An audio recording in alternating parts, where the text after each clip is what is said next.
Okay, let's talk about Manchester United because I've seen conflicting opinions both among Manchester United fans and people that watch the Premier League regarding how to evaluate United's performance this season.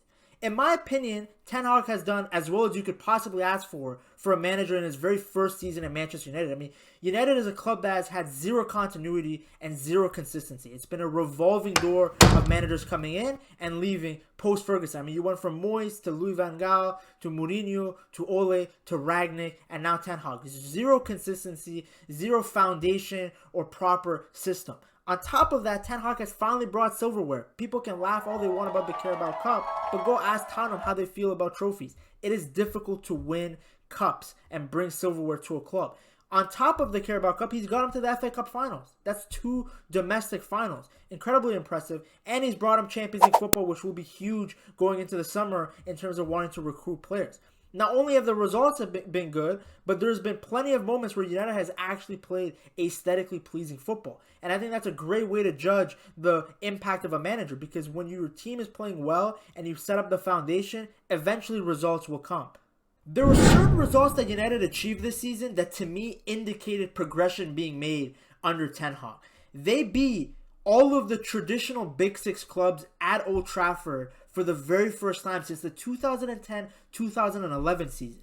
They beat Liverpool 2-1, they beat Arsenal 3-1, they beat Tottenham 2-0, they beat City 2-1, and they beat Chelsea 4-1. Now, obviously, I said traditional Big Six, as this season Chelsea and Tottenham both have finished outside of the top 6, but it's still an indication of progress because these are still big clubs, and at the time that United beat them, you didn't know that they would finish outside. It's the same thing as them beating Liverpool. I understand that this was not the best year for Liverpool, but keep in mind this is the same Liverpool team that beat them 7-0. So the fact that United were so good at home against these well-established clubs indicates progress and some success under Ten Hag. I want to add in another result to this, which is how they were able to beat Barcelona in Europa League. People are going to laugh because it's Europa League, but beating a team like Barca, who at the time were incredibly informed, top of La Liga, one of the best defenses in Europe, and United was able to beat them. And we've seen United lose to far, far inferior opponents than Barcelona in the Europa League. So to me, this was a huge turning point for them, allowing them to see their potential and go, hey, we can compete with the best on our day. They just have to keep up the consistency, because for every one of these results, there's been some poor and absolutely disaster class results that I'll talk about later in the video. In addition to winning and getting important results, I think Ten Hag has done an excellent job developing a lot of the players at United. Many players who seemed like they were broken and finished. I mean, let's look at Luke Shaw.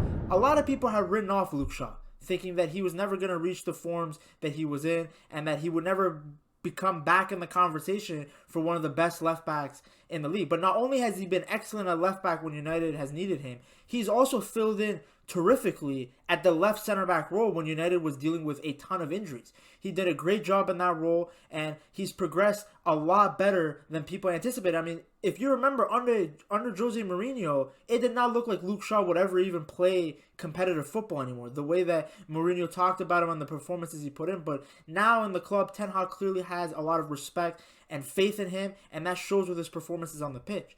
Then you get to Marcus Rashford, another player that people were already saying, oh, he's never going to fulfill his potential. He's already hit his peak. He was, for a brief period of time, in Ballon d'Or form. He was playing like the best player in the world. United was relying on him and solely him for creativity and goals, and he looked incredible. Now, obviously, Rashford himself has a part to play in that, but I do think that it's part of Ten Hag and what he's done in developing these players, and that he was able to get so much use out of them. On top of developing the players that were already there at United, some great signings were made by Ten Hag and the Manchester United board. Casemiro was an absolutely needed signing. They had been begging for a proper center defensive mid for years, basically since they had Matic under Mourinho. And who better to get than the guy who's been one of the best holding midfielders in the last 10 years. The team looked infinitely better when Casemiro plays. He helps bolster the midfield. He helps provide a layer of protection in front of the back line. He's just an excellent player. The only issue with Casemiro was he got so many suspensions this season. And when you have a player as important as him, you need him to be on the pitch. You need his impact. Lisandro Martinez, Everybody remembers Jamie Carragher saying a short center back would never work in the Premier League. And Lisandro Martinez was one of the best center backs in European football this season. His toughness is infectious. You could see how it sparked the rest of the defenders and the United players to play with an extra edge in big games. You need a player like that, and he was just so reliable and consistent. When he got injured at a very key moment in the season, you knew that United was going to have a difficult time just because of how important he is. He's also one of the few defenders on that United team that can actually play out of the back. And again, he was a Ten Hag signing because he was familiar with his game at Ajax. He knew what he could provide, and that's why Ten Hag brought him in. And he needs that sort of budget and freedom for the summer because this squad definitely needs bolstering. And then I want to add in Christian Eriksen as well. Excellent player, provided some needed creativity in the midfield, keeping the ball. If Ten Hag gets the players that he wants, I think he can infinitely improve the squad, even better than what we saw this season. Okay, so I've buttered up United enough in the beginning of the video. It's time to look at some of the negatives that happened this season. A lot of which, in my opinion, is psychological because it's issues that have been persistent no matter who the manager is. So let's look at the first one, losing 4-0 to Brentford. That was an embarrassing performance very early in the season. I think a lot of people might have forgotten about it because the season's been so long, but that was a huge turning point. If you guys remember, Ten Hag held a brutal training session the day after that result where he made them run 13.8 kilometers, and he actually ran with them. And it was nice because it sent a message that, number one, these results are not good enough, that we need to be better as a club as big as Manchester United, but also that they're in it together. He didn't scapegoat the players, he ran with them, and essentially a reminder that this is a team game and they're all in it together. Then you have the 7-0 absolute disaster class against Liverpool. I mean, it's bad on many different levels. That's your biggest rival. Nobody wants to lose 7-0, especially not when you're a gargantuan club like Manchester United. But it was the fact that this wasn't even a great Liverpool team. This was a season that Liverpool was struggling. They were out of a position for European football for the majority of the season. And going into that game, United was in pretty good form, and then they get embarrassed like that. Not what you want to see. And then, of course, 6-3 losing to City. I don't think that's as bad because City is just monsters. But again, this was, I think, early in the season where City hadn't fully clicked yet to the level they are now.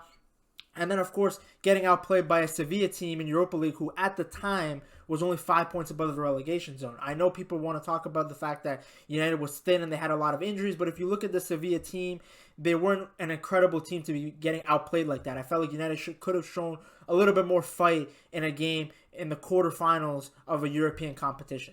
It's hard to tell if the inconsistencies this season are a result of a cultural thing or if it's due to the fact that they have a thin squad that had to play in various competitions across the season. I mean, go look at Bruno Fernandes's minutes. United played a lot of games this season, pretty much trying to compete for every single competition. But all I know is I think Ten Hag has shown enough progression where you back him completely. You get him the players that he wants. You get him the ball-playing goalkeeper that he wants. Because as good of a shot stopper as David De Gea is, he's clearly not the guy Ten Hag wants or can rely on to have playing out from the back. Get him another central midfielder. Please do not go into the season with Weghorst up top. This is a big club wanting to do big things. Your starting striker cannot be Weghorst if you want to win the Premier League or win the Champions League. I mean, for God's sake, City has Julian Alvarez coming off the bench. Get him what he wants, and then United fans, keep in mind that this is a very long-term project. Success is not overnight. What United needs right now is continuity and consistency in order to build a system and a foundation where they can begin to compete properly for all competitions in a few years.